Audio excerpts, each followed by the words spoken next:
after which the gates are opened without any resistance.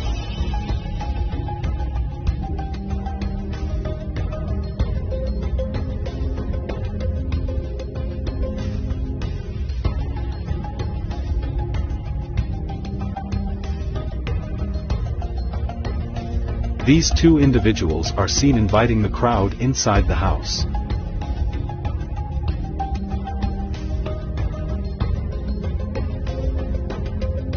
As the camera pans, we see that the windows and doors of the house are already broken. And who is this mysterious man which instigated the crowd to enter the house?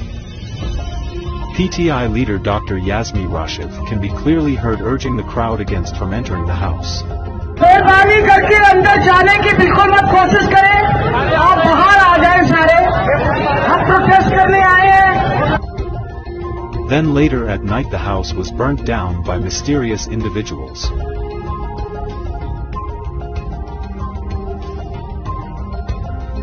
So the May 9th ended raising many questions. 1. Why was the crowd not stopped at any of the checkpoints in the cantonment area? 2. Who ordered the removal of the multi-layered security detail from the Corps Commander's house? 3.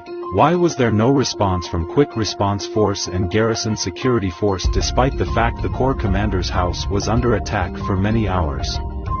And finally and most importantly, who benefits from the chaos? Is it Imran Khan who wants elections? Or is it PDM government which is running away from elections?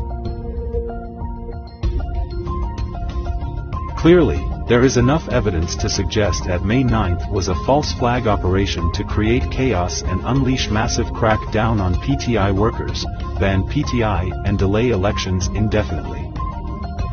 It is clear that PDM government is the main beneficiary of May 9th incident.